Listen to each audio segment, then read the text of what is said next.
What if you were afraid of nothing? Nothing. Man, beast, financial, bankruptcy, nothing. Do you understand what that would mean? How would your life have changed? Once you become fearless, life becomes limitless. I'm not afraid of anything. I should be dead by now. I've been run over by a charging buffalo. Got up, chased it down, killed it. Killed a Kodiak bear with a knife. You can't kill me. I believe that with all my heart. You can't kill me. And of course, the people that I've talked about, Andrew Carnegie, Henry Ford, Rockefeller, Steve Jobs, they're all tough. Snowflakes melt under pressure. In 1986, the average man's handshake pressure was 118 pounds. 2016, 96 pounds. Testosterone levels in sperm counts tested 50 years ago, and today they're producing 60 to 70% the amount of testosterone levels in sperm counts as they did. We're dying out. They're deathly afraid of everything. Everybody's scared to death of what might happen, and so they want to come across as your friend. It's like my snowflake test. You know, first question, paraphrasing it, what would you do if somebody spit in your wife's face? And the answers range from, well, I try to ascertain what kind of day he was having. And if he had a bad day, I try to be understanding. I'd be in prison for murder. I would beat the guy to death. Is that what we need today? No, I'm not saying that's me, though. Okay. But I am advocating that the guys act like they had a pair. There's never an easy time to make a hard decision. Never. But what you have to be able to do is pull the trigger, take action. And reading books and listening to podcasts is not taking action. It's just another form of procrastination. The main differentiation between the high-performance people is they believe in the extraordinary. Remember yesterday I said you're never going to exceed your highest and wildest expectation. For those of you that want to be a millionaire, you're never going to make 10 million. For those of you that want to be 10 million, you're never going to make 100 million. For those of you that want to make 100 million, you're never going to be a billionaire. Because psychologically, see, your subconscious doesn't know you're full of... Your subconscious starts to slow down. When you get, let's use the 100 million number, at 75, 79, 82, 89, 91, and then you're asleep at 96 million. And you may stumble over the goal at 100 million by accident. I have 3 regrets in life. 1, I'm a combat-trained Army officer who never saw combat. 2, the night before my mother died, I told her, God damn it, you're not going to die. Quit f***ing around. She's dead in the morning. And the 3rd, I didn't set my goals high enough. Jack Welch said it much better than I. There's no such thing as work-life balance. There are work-life choices, and you make them, and they have consequences. There are consequences that I didn't go to our daughter's sweet 16 birthday party. There are consequences. But are they greater than the consequences of you being dirt broke when you die? You ask yourself that. Would you rather make a choice between your daughter's 16th birthday or you being flat broke, huddled up in a corner, homeless, whenever your time comes?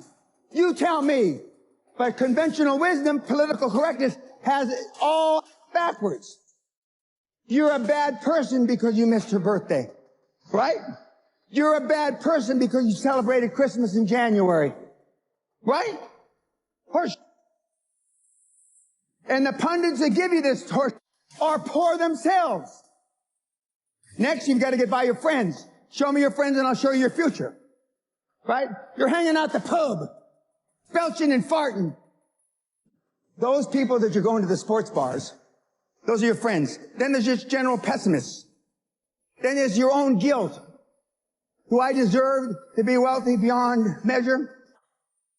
Then there's fear, false expectations appearing real. And then there's this plain society that wants to hold you down. Strange times are these in which we live when the old and the young are taught falsehoods in school. And the person that does tell the truth is called a lunatic and a fool. But John Lennon said it a little differently. Being honest may not get you many friends, but it will always get you the right ones. And what I want you to do from this point forward, no matter if you hated what I said or the way I said it, is choose carefully the people that you associate with. Warren, back when he used to send out tweets, Buffett that is, you will continue to suffer if you have an emotional reaction to everything that is said to you. True power is sitting back and observing things with logic, and power is restraint. True power is restraint. If words control you, that means everyone else can control you. Breathe, let things pass. In my day, they used to say, sticks and stones can break your bones, but words can never hurt you. Now it's just the opposite. There are major universities in this country, on this planet, that have safe rooms, that have safe buildings, that if life becomes too stressful, you go to that building. If your adult child needs a safe space to avoid offensive words, you failed as a parent. Most of us care what other people say, and most people care what other people think. And if you can just reduce that emotional baggage just a little, you have no idea how much freer you're going to be and how much more you're going to accomplish in your life. Most people just have poor habits. And, I've had these same habits for about 50 years now. When I do feel wimpish, I just say, what's wrong with you? Come on. And I just go out and do it.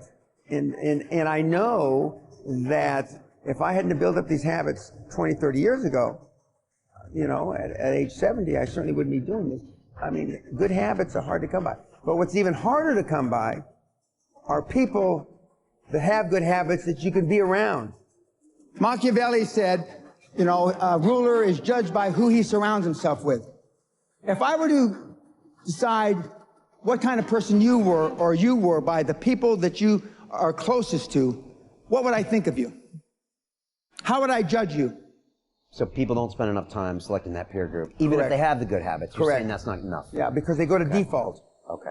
What are some of your other good habits, high performance? I never give tacit approval, but I go out of my way to make sure that if I hear both, I tell them it's both. Keeps you with the right people. It Correct. gets your message out loud and clear. Correct. All right, no tacit approval, good. Give me a couple more. Sam Walton's sundown rule. That means that before he left the office every day, everything on his desk, every message that came in, he answered. So I clear my desk every day. All right, so over-communicate, and other people should too. That's the thing that most of you lack in is time management. The reporting system I use is the reporting system I use as a young officer with NATO. And it's basically, what are you going to do? What are your goals for the day? What did you accomplish yesterday? And challenges. And then the following week, you didn't, when you say what you accomplished, if what you accomplished doesn't relate back to the goals you had set for the week, then there's a disconnect. Well, if you said you were going to do this on Monday, and then on the next week you didn't do it, didn't you do it on Monday, you didn't do it the whole week. And, challenges come up, speed bumps, I call speed bumps. You broke your leg, you did this, you did that, now to me, those aren't speed bumps, When I showed up for my meeting with Klaus Kleinfeld in a wheelchair with a drip, I was almost dead 3 days before. I mean, that's commitment. Kids are not programmed for success, but once in a while there are kids that are programmed. That's little Tiger Woods when he's 3 years old on television, showing him how to hit a golf ball. The Williams sisters were programmed for success since they were little. I was programmed by accident. What have you done to program your children for success? My dad only had one goal for me growing up, to keep me alive till I reached the age of reason. So my mother spent her whole life trying to make me what she wasn't. Can you say the same for you, your parents, your children? No. So I'm not here by accident. And yet I still push the envelope. I believe with all my heart, you were meant to achieve. I believe, and this is the only religious thing I'm going to say, is I believe whoever the put us here, however the we got here, we were put here to be all we can be. not a fraction thereof.